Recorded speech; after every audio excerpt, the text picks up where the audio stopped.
Take my horse, take my land. It's okay because I've got Dan. The sheriff might have fucked Trixie, but he can't take the gold from me. Stick your thumb in my ass. Bleeds are fucking hard to pass. But I don't need your sympathy, cause you can't keep the gold from me.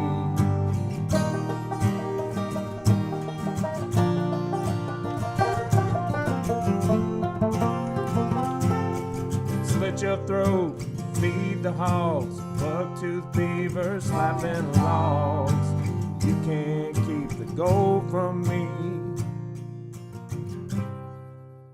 Hello, episode 2. Hello. What did we say last time? This is an episode. Okay. Welcome to a video podcast about the television series Deadwood, properly titled Anyways.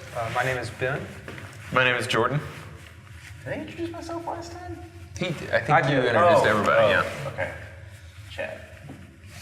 And we just saw the episode Deep Water, which is the second episode of the first season. Yep. What'd you think of it? Chad's the newbie. He hasn't seen any of it. Why is it called Deepwater? It was mentioned when Wild Bill went back up to ask for $50 more credit. Mm-hmm. Tom Nuttall said, "Let's make sure the water doesn't get any deeper." Gotcha. Yeah. But the opposite of that's happening right now. Right. Yeah. Yeah. Works in that level. Mm-hmm. Clever. Yes. Well, what did you think about the baby killing plot? If they had actually carried out the murder, it makes the show like irredeemable in a way. Yeah. So it was good that Tom, is that his name? What's his name? Whose name? Knifer. Oh, that's Al's Dan. Dan is the guy with the knife. And then Al. Yeah. Al's That's somebody proxy. Yeah. But Dan. Dan Doherty. Yeah. If Dan had just gone up and just fucking stabbed that kid in the heart, I'd be like, okay, let's just turn it off. It would be a little too grimdark. Yeah, it's like I don't know about the show. Right. Yeah. To clarify for a viewer who hasn't seen Deepwater recently, the plot concerns witnesses to a murder from the previous episode needing to be murdered by Al Swearingen. So to hide his... Yes, he was trying to bury his connection to the guys who massacred these people on the road. Right. And this, are they Swedish? What are they? They're Norwegian, but everyone calls them squareheads. Okay. yes, So they're these Norwegian people, Metzes, the Metzes. were killed. Insert montage of Charlie Metz. So, still don't change my mind about the other guy getting shot to Right, death. yeah. But fuck that guy. But Well, no, we learned this episode that when it came to be the squareheads' time, he spooked and ran. He didn't actually kill any of the squareheads. He got scared and ran away. I mean, that's fine. Right. But still, fuck that guy. Sure. But he ran away because he didn't want to kill them. But presumably, they did that kind of stuff regularly. Yeah. So I have no sympathy. And in for that guy. moment, he, instead of carrying out the plan, he left and used the story to garner sympathy in the camp to get free booze and free touches. and touches. Nick Offerman and his penis. Yeah. While maybe he deserved what he got, it wasn't right the way it happened. Circumstances of his comeuppance are sketchy. Right. Yeah. I still don't remember anybody's names. Timothy Oliphant. Yeah. So Bullock. Yeah. Bullock is now.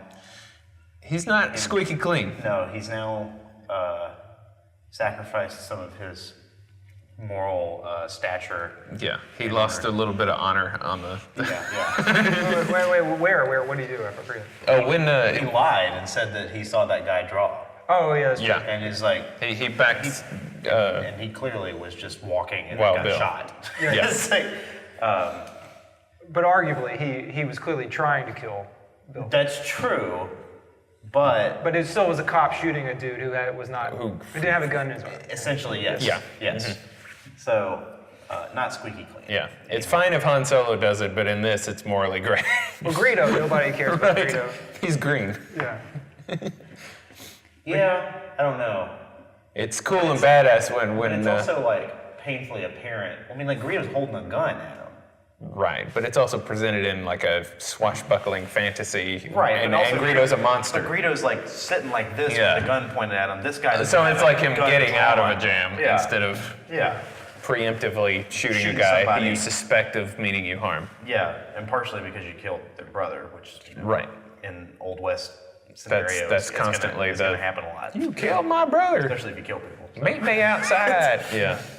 And Nick Offerman is really dumb in this as Tom Mason. He's put up to it. Oh, yeah. He's drunk and they Yeah. pour a bunch of And coffee down him and say, he's gonna kill him tonight. Yep. If you remove the fact that he slaughtered that family from your mind, Which again is a real thing that really happened. yes, you almost feel sympathy toward him because of the way he's just like clearly a Used. dumb guy. Yeah, used by Who's these being used jackasses. by Al Yeah. to try and kill two birds with one stone kind of thing. It's Right. like, well, Al is kind of threatened by Wild Bill's presence in the camp as Right. far as him being a former lawman Yep. and him being able to run his game the way he likes to.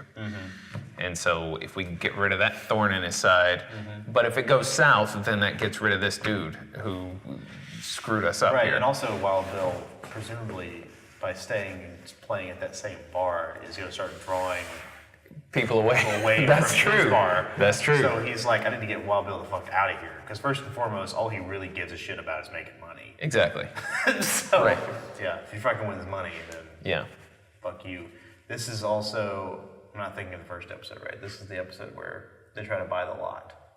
Yes. from him. Yes. And that whole negotiation process. Yeah, and Seth being a fucking idiot. And Yeah. he can't just keep his goddamn mouth shut so that they can make a deal. Yeah, happen. he's Too prideful. hard-headed and prideful. Yeah, they butt heads. They don't gel personality-wise. Yeah. Because Al is such a bullshitter. Egomaniac, fucking bullshitter. Yeah. Yeah, and you've got this sort of stoic, no-nonsense lawman, you know, with a temper. You can't. So there's no. You know, There's not gonna be- there's no there's not gonna cooler be a heads meeting- prevailing. Yeah, there's not going to be a meeting in the middle, especially since both of them are prone to anger problems. Right. Yeah. And, you know, acting on them violently. Right. Yeah. So it sounds like you have more sympathy for Al Swearingen and less sympathy for Bullock this episode. Maybe? Like, I mean, Or is it more- what struck me is that you said you liked Al's deal. That you were like, they should take that That- offer. oh, which yeah. is, which I, did, Oh, I oh, never, yeah. I've never Oh, thought yeah. that before. It's reasonable. It's a reasonable offer. All he's asking is just let me see if you're full of shit or not. Right. Yeah. And then that way, But he wants 50% of net until the winter. sure, but what else are you going to do? Yeah, I mean, they Right. are renting the lot. Exactly. And Right. It's like, well, if you don't like it, then move the fuck somewhere else. It's my place, yeah. Exactly.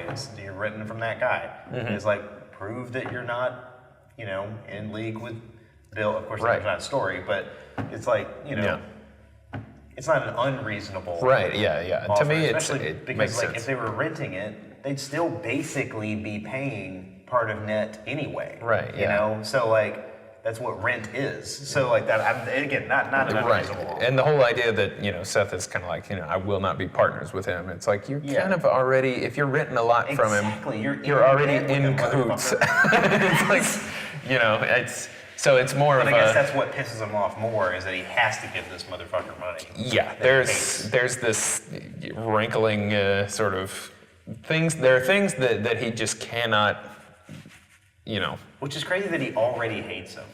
yeah. He's been there for like a day and a half. It's like he just generally just gets a vibe from him and makes Yeah. his mind up instantly. It's well, instinctively, and I guess that is part of his character. Yeah, right? yeah. Yeah. I mean, he basically is very. there was a bit where he catches that Merrick, the newspaperman, implies that Tim Driscoll suddenly left in the night, Checked out therefore early. that he was dead and he was involved with Elsewhere. And so perhaps Bullock picked up on that. But yeah, it basically that's very subtle, and so it basically seems like he's just an asshole. Yeah. He meets another asshole and they want to kill each other. And how do they exist in the world without... They just rile each other up immediately. I love that though when he's like turning to get the drinks and he's like, "Don't shoot, I'm unarmed." He's like, Just turning around. What is he? I really like that line he says about like, forgive me, like something I'm about, stupidest when... I'm stupidest when I'm trying to be funny. Yeah. Or when I'm trying to make a joke or something. right. And And he's sniping at him Right. to make him mad. yes. Yeah. Oh yeah. Yeah. He can instantly tell it. He's like he finds his button that he can push on this guy. That's what he does with everybody. Yeah. Seemingly, is he fucking presses their buttons as hard as he can, and then later like stabs you in the Right. heart, literally. Yeah. Rest in pepperonis, Persimmon Phil. Yeah.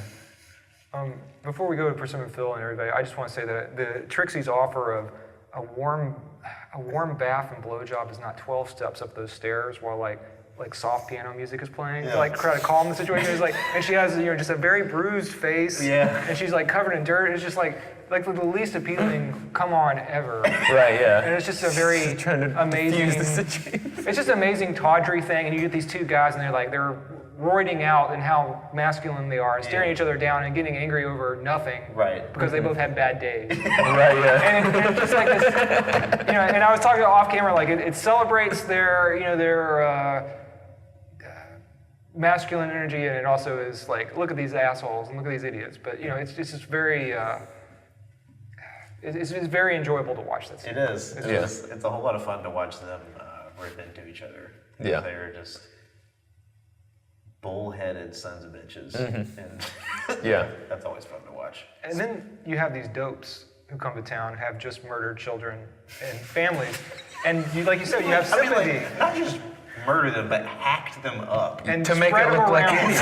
Yeah. Wow, like what the fuck? You could have just killed them, Right. Yeah. but you hacked them to pieces. I mean, I get that you're trying to do the It's supposed to look like Indians, Yeah. but you're a little too thorough. and they stole the money, which makes it not an Indian crime. Right. In real life, Persimmon Bill, not Phil, literally did that, and a tracker went there and was noticed. And was like, well, this looks like it's actually not.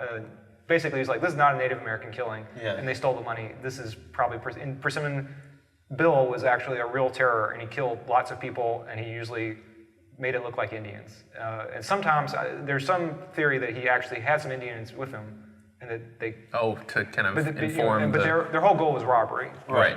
But to make it look like it was a non-robbery motivated crime. Well, and that was what they were saying in the last episode, is that, there were too many goods and supplies left behind. Yeah, you would take the supplies. It just was picked over for cash, Right. basically. If you were anybody else but just fucking robbers, Right, yeah. then you would take the supplies to, live. Survive, yeah. But I really have a lot of sympathy for Persimmon Phil in the series because he's played by the dad from Stranger Things, and he's just like this. He's dopey, and he's just so nervous in the presence of Al Swearingen. Persimmon Bill in real life, Persimmon Phil in the series. He's the brother. He's the loose end who got stabbed in the heart. Gotcha. Oh, yeah, he And, was the last guy. He's very uncomfortable in the presence of, he's like, first he comes in and he's like, Al, we had a hard time, but here, he's like, I'm so sorry to hear about that Indian massacre. So he gives everything Yeah. in every conversation with Swearingen or whatever his name is, and every time he's just like, it's not enough. Yeah. Right.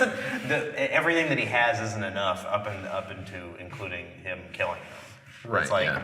and he's just like a pathetic character. Yeah. Just utterly pathetic. Yeah, look, if you don't know through the dialogue that him and Tom Mason killed an entire family just like less than a day ago, Yeah. they seem like very amiable killers. They do, They're sweet. They're That's dope. what the thing, yeah. Like he's sitting there, Nick Offerman's sitting there crying, like boozing himself up to go like avenge the, Because you have to be stupid enough to get this guy, which he likes. It seemingly from these two episodes is he likes to find fucking idiots that'll run around and do his bidding. for him Sure. that won't question, or if they do question, he can just fucking kill them and nobody Right, they're cares. expendable. They're expendable. Yeah. And the few exceptions to this are the Doc, and then I guess secretly, is it him, Tom? Farnham or Dan. Dan's the guy with the knife. Right. Basically. Yeah. Right now he's the guy with a knife to me. But I mean, like, because he's acts like a dope, but he's like, no, if I'm not gonna kill this little girl, then you gotta fucking go in on this goddamn lie with me. Yeah. you get the sense he's lasted longer than most. Somehow. Because he's secretly a little bit smarter than. Well, he knows his throat will be slit if he doesn't do what. Yes. Right. Yeah. Exactly. He's figured things out before it was like everyone else had to figure it out the hard way, and he's kind of right at the end. He's wised up ahead of the game a little bit.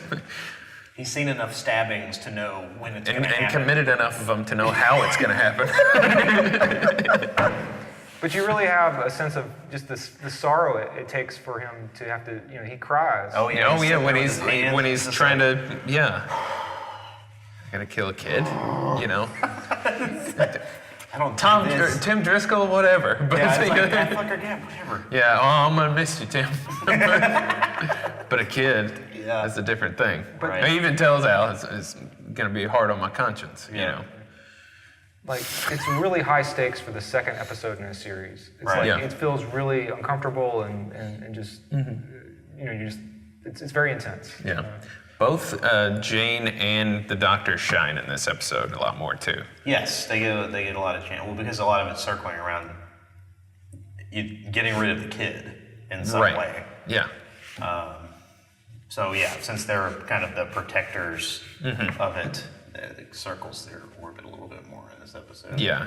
Jane has a lot of funny stuff. Right. That happens in this episode where she's triangulating and fucking singing lullabies to kids and screaming at people. Right, yeah. Also, you see how damaged she is as a person and how paper thin that bravado that she's always, Right. her whole tough guy routine is just But I think in barely. this episode you see, because I think I'm already starting to notice a pattern in this where they do a lot of like side-by-side things that are going on, and like you have Jane and her realizing that she's scared to death of this guy. She's like, I never scared anybody since I was a little fucking girl, and she's over here crying, and then you've got Dan over here bawling his fucking eyes out because he's about to have to go kill his fucking kid. Yeah. And he's not as tough as he makes himself out to be. Right, yeah. Because none of them are. Right, no, yeah. It's never easy. No. And if it is, you're a monster. You're a psycho. You're a You're psychopath. yeah. Clinically, like you have no empathy. Right, you're Al. Al was a fucking psycho. Yeah. He doesn't seem to have any remorse for anything that he does. It's all very calculated. Yeah. So. It's yeah. There wasn't much Johnny in this one. But the Doc, which I wouldn't necessarily call him in cahoots with Al. I think he's just. I mean, he has immunity from all of the murder and reprisals for snapping at people. I think like most Doctor characters also, he's seemingly here because he can do the most good or something. Yeah. So, I mean, that's not been explicitly said or anything yet, but it seems like it's coming around to that in some way. But Yeah. I mean, why the fuck else would he stick Well, around? and you had to fucking stick around, get on a horse, and ride the fuck out of town, never come back. Right, yeah. But you also, there was a little thing too about, before he showed up, Dan was the one having to take care of all the... Cleaning up all the horrors. Yeah. He'd be elbow deep. And that was his reason for not killing him. That was to take care of people. That was the excuse he tried to throw at him. And they If you both. kill me... You have to take care of the prostitutes. Yeah. It's You like- remember that before I came? You saw early in the episode how horrifying it Right, is. yeah. And I bet Dan wasn't as good about getting the creams for him. No, I bet there were no creams. Lotion. Him standing in that doorway again, just staring off. Yeah. And then being like, "How you think I'm feeling my ass?" Yeah. It was like, Just making it's like the kind of thing like your boss would say or right. something. And then And then just walk out of the room, you know? But then you're sitting there, and the doc gets to finally say the thing that you would want to say, which is like, "I'm fucking doing my job here. Get the fuck out of here." Yeah. Right. Make sure you take care of him good. I'm gonna fucking take care of him. Yeah. My goddamn doctors, my goddamn job. Tell me how to do my job. A lot of times, like Deadwood seems like they're all like in an insane asylum. They all have like untreated mental disorders. Yes. Oh, yeah, yes. They just snap, and Yes. the doc is great for that. Like he's really yeah. good. He's like He's so high strung too. Yeah. He's Right, always yeah. walking around like this. But it's like if you take a browbeating from him, it's usually like even when he's yelling at you, it's like medicine. Yeah. Like doctor Right. prescribed sense Right. being Yeah. talked to you. Yep. Yeah. And that's what I like about him. And that's what's great is because he is of value to the camp. He gets to speak truth to the power in the Which a camp. lot of people do not get to do. Right. The only- Nobody has that luxury except the doc. Well, Doc, and then I guess I'm never gonna remember his name. Timothy Oliphant. Seth. Oh yeah, Seth. Yeah, Bullock. Yeah. Bullock can do it, but also he doesn't use it in the wisest way. Right, and He it's just- and he that's just picks at him. That's all he does Yeah. with that. I mean, because he walks by him at the end. He's like, get this fucking guy out of my face. he shoulder But he bumps just him. bam, Right. as hard as he So can. out in of the that room. sense, I think Al was the cooler head in that. Oh yeah, because he could have easily just been like, fuck this dude. Right, yeah. He let that slide. Yes, because it continued to be escalated by Bullock. Oh yeah. Yeah, Bullock would have on the like way kept out the going with door, it. Yeah, yes. But Al realizes that there's, yeah. He's a little older and wiser, and and he's like, it's not worth killing this guy right now. it's against my interests for this to escalate now. Yeah. Speaking of Doc Cochran, he tells Alma that she doesn't have to come up with pretext for him to give her a laudanum. Right. He's okay with her drug addiction, and she can just have the drugs. Right. Which I thought was actually kind of nice and sweet. Right. Yeah. And yeah. He's like, please stop wasting my time. don't. Yeah. Your lies are annoying to me. Yeah. Like I didn't have to come up here. Right. For There's this. people that Who actually genuinely need my time. Yeah. It's like, and you're up here just getting high, and so you don't have to listen to your fucking husband. And Brom showed some real self-awareness. He understood that he was being bilked. Like he did a good job. We all commented on, like, does he? You commented on, does he understand that he's being ripped off? And then the next scene, he was like, I feel I that believe. I'm yeah. Duped. I believe that I'm duped. I fear we're being duped. Well, and and even before, I don't know. I don't know. Well, maybe he hadn't really realized he was being duped yet, but he did try to like back out of it a little bit when he was trying to like sell it to Farnham for what he offered. That was when he was before he. And then Farnham was like, "Oh, I must have been drunk. Oh goodness. Gracious. Oh. That's why I you didn't suppose seem that's why I'm drunk. such a danger to I myself. suppose that's why I'm such a danger to myself." And I liked your classification of it. Like somebody said that Farnham, he doesn't know how to interact with other people. He doesn't Yeah, know yeah. how to sell human interaction. Yeah. So it's like it has all the qualities of a ruse, Right. but it's So sold without really. any of the fucking facade and all, it's Right, all yeah, just yeah. pulled away, and it's just like. So it's more like he's rubbing it in his face. Yeah. Well- when he tries to like pretend, it always sounds like he's making fun of you. Yeah. Yeah, it's like damp palms running my family. Oh yeah, cause it is. He just always seems like he's up to something and scheming, But he's not. and you want to That's the thing. He's Yeah. not. Somebody else is, and they're using him to do this. yeah. And he barely understands what's going on. Yeah. He just thinks it's funny that he knows more than you do. Right. He likes the power of it. Right. Of being someone in the know. Yeah, because He's- like when he comes into the hotel room and he's like, "This is the room," and then he says this stupid line about. It's like an Irish person. Irish person who's here before. He's like, I can throw something racist in here. Let's do it. Yeah. But also that he's like, "No need to tip though. I'm the manager of the hotel." Right. And it's like, you take such pride in being the manager. But he was of the clearly hotel. waiting for a tip before he said that. Right. He said he was just standing in there after the Irishman lived here Right. thing, just standing there waiting, and then he goes, No need to tip, sir.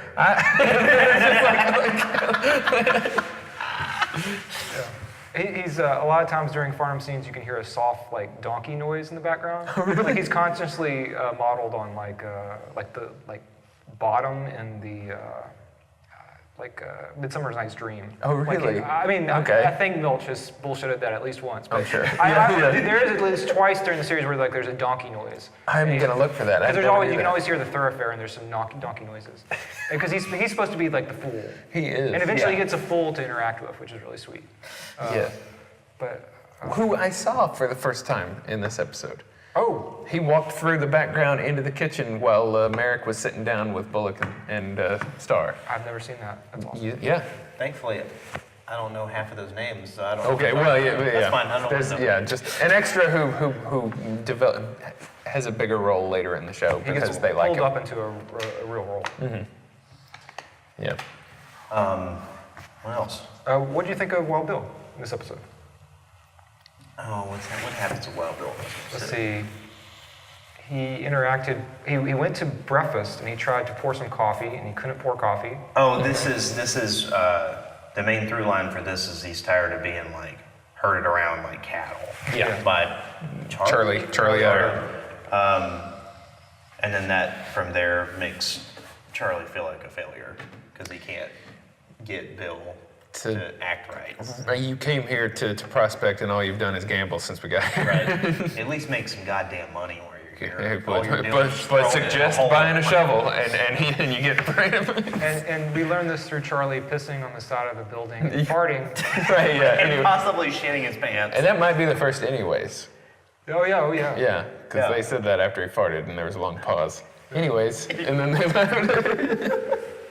But he recognizes Bullock as a better version of Hickok, who's somebody who can get along. Right after He's more Bullock, functional. right after Bullock destroys his meeting with Swearingen, he's like, you know how to get along in the world. You know how to do good things. Yeah. But he is generally, Hickok scenes like, every time you see Hickok, he's like not moving. Right. He's just like staring forward, and he scares people just by staring forward at them. Right. And he has a card game in this episode as well, where he's like, is he insulting the dude or is the dude insulting him? I don't remember, but it's like, I think he scares the dude again by staring at him, just like, and not moving.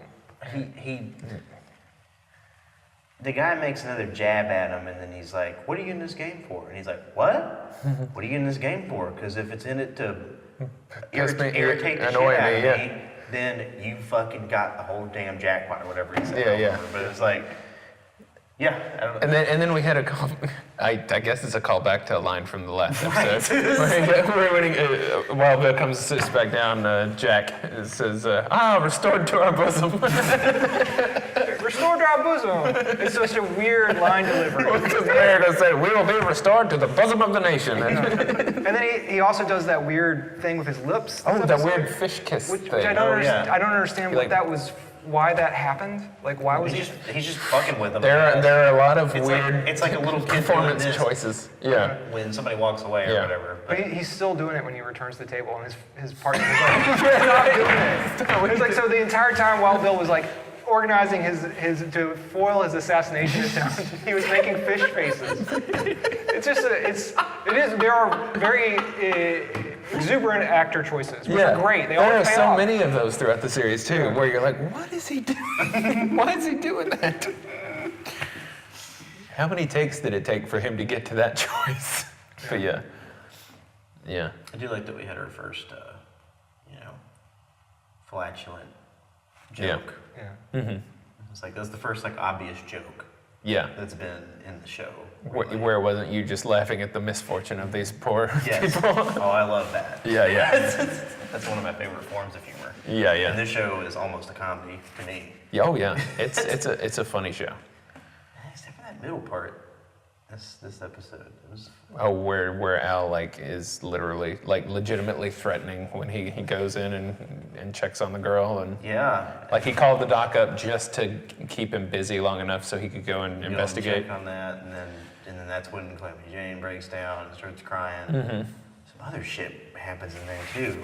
In the same period. He got a laugh when he woke the girl up and went, "Oh." Like he Yeah. had a nice little, Yeah. very gentle grandfatherly face.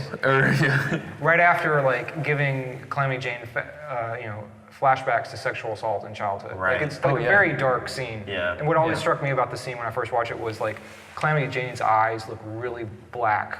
Like you can't see her pupils the way that she's lit, and she just and it emphasizes like her chin, and so she just like she looks very like otherworldly, and she just starts freaking out. And when I saw it, like I had no idea about her.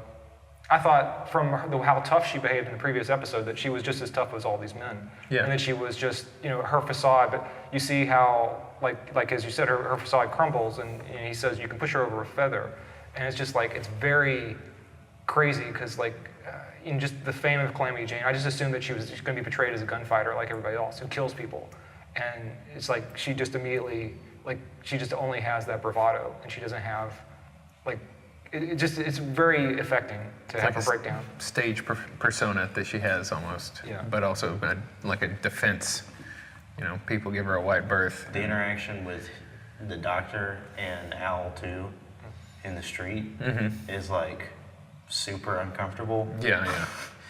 And then right after, the interaction between the doctor and Jane, where he wouldn't confirm or deny that Al was involved. More to not spur her on to do something protect stupid. her in a way. Yeah.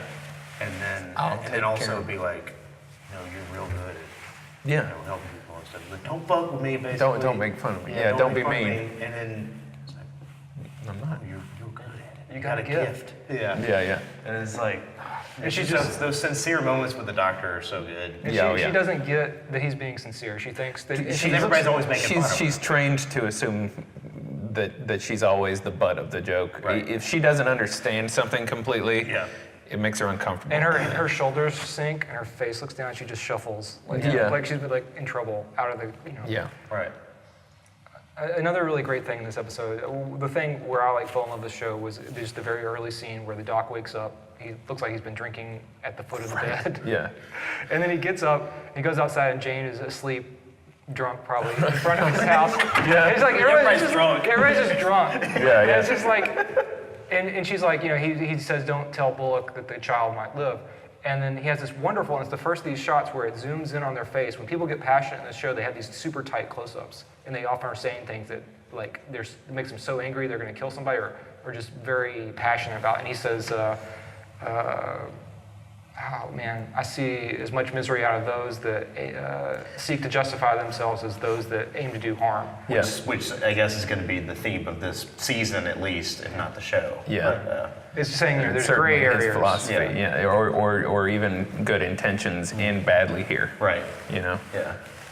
It's You tell him, and it'll get out to the wrong person. But, that combined with the dialogue at that point, which is like road agents. Supposing it was road agents, and road agents is such a strange term. It's just it just means robbers on the road. It's just it's very exotic, but sometimes it also clicks in your head, and you basically start to understand what's going on, and it's very poetic. And, yeah. Anyways. The gold claim is not quite. The gold plate doesn't quite pan out. It's not panning out. Was this the episode where Ellsworth sauntered over to their side and started talking to him, and Dan's kind of like, "Why don't you get the fuck out of here?" Well, what's great is he goes, Ellsworth, and then 2 seconds later he goes, name's Ellsworth. Well, I ain't been introduced to him yet. Dickhead. What was it? I can't remember the line. Everything up. How's your claim doing? He said, I've met my quota. I've met my quota for Pharaoh, pussy, and something. Food, pussy, and whiskey, or something like that. But maybe you ought to head on down to the gym. Every time they say that, I keep thinking you gotta go to the gym. Right? Yeah. Get on the elliptical. But I also like in that scene that there's a New York guy. What the fuck his name is? Brom Garrett. Yeah. Brom is standing there, and then behind him, almost like a cartoon or something, is Dan, and he's just like, he's staring at him get out of here. fuck this up. I loved in the last episode when he's like going out there getting ready. He's got his paying all his gear and stuff, and he like shows it to Dan, and Dan goes. Dan is like hungover from literally having slit his friend's throat. Right, yeah. He's just like, yeah, it's great. Yeah, it's great. It's like That's it's the like stuff for it. talking to a 7-year-old and they bring their fucking shit to make a sand castle, and you're like, Yep. great, let's go. I love Dan. He's got a lot going on. Yeah. He's definitely a morally dubious character, but Well, sure, but but everyone is to an extent, and this show is good at stripping away your guard against people who do nefarious things, I guess. Right. In that way. Like Dan, he was about to kill a child, and then he's sitting at the bar with the doc, and they're sharing like knowing looks and smirking at each other. yeah, and they're like, we saved her. We did it. It's like, you were gonna kill her. Also, 17 hours ago, you murdered your supposed friend. It's Right, like, yeah. There's a lot of shit. And it was literally 17 hours ago, because this episode's picked up exactly where the last one left off. Exactly. It ended with Al going to bed, and it started with him waking up Yeah. to take a piss. And also, he went to bed in the morning, so it could have taken place like 2 minutes later. The sun was coming up when he laid down. I also like that he didn't witness the shootout or anything. He didn't even, I guess, wake up. Yeah. What was going on? He was like, wait, something happened and sun up? What? Which later on, like, that's not like Al. Al seems to anyway. Know things. Well, he just seems to be a little more curious about things like gunshots in the streets. Yeah. But it seems like he didn't even. Well, maybe he wake up. slept through it. Yeah. But it is also weird. I don't know. Yeah. It's like a Seems gunshot outside his house. Yeah, exactly. It was literally The like street- right out. There's like 2 damn streets, right? That's There's it. literally Main Street. There is one That's street. it. There's one street. There is actually, we learned there's another, but Like the whole place is being built very rapidly. It Right. didn't exist like about Months 6 ago. weeks ago, yeah. Yeah.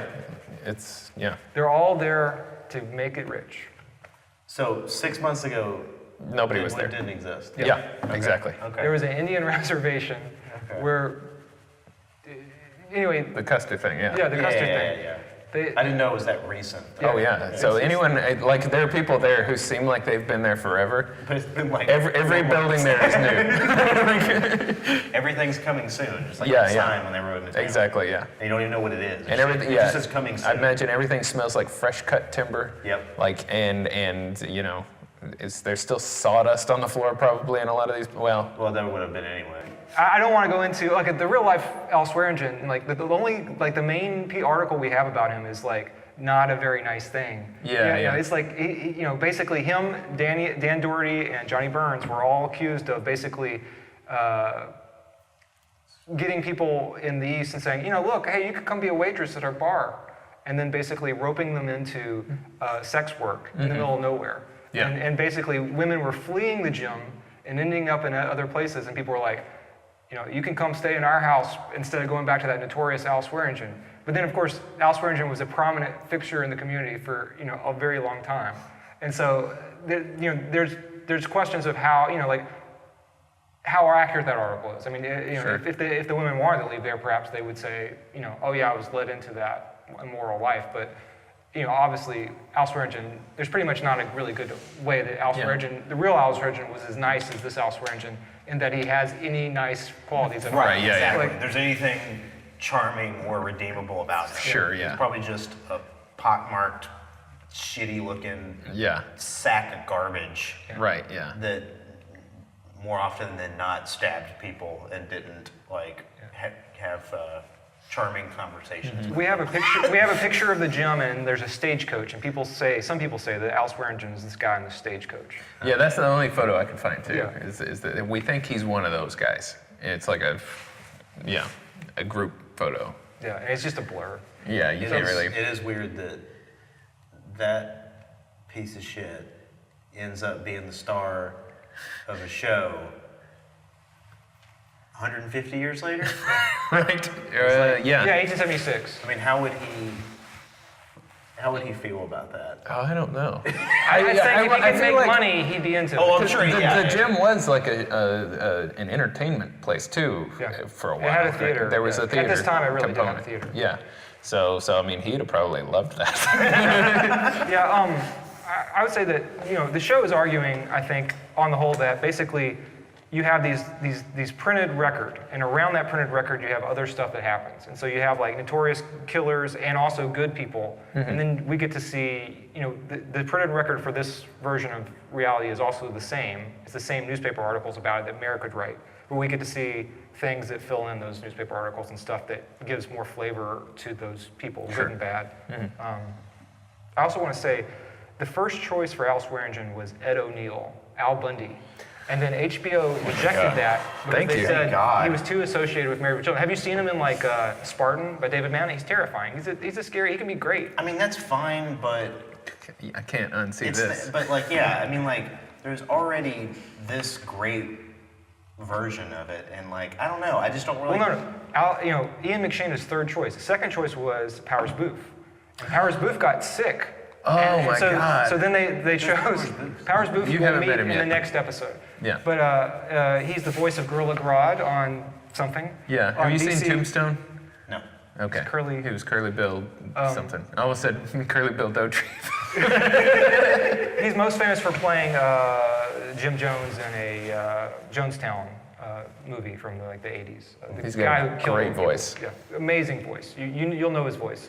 Dutch is partially inspired by by Powers Booth. But it makes sense then why Ian McShane is next in line after that, because Yeah. they have there's a similarity there between Yeah. like Dutch, like what you're saying. The same sort of menacing. Gruff graveliness. Yeah, also yeah. just the I don't know. Yeah. The face has some quality to it too. That's Yeah, like yeah. both He looks charming like the and- devil. Yeah, charming Like and the- disgusting.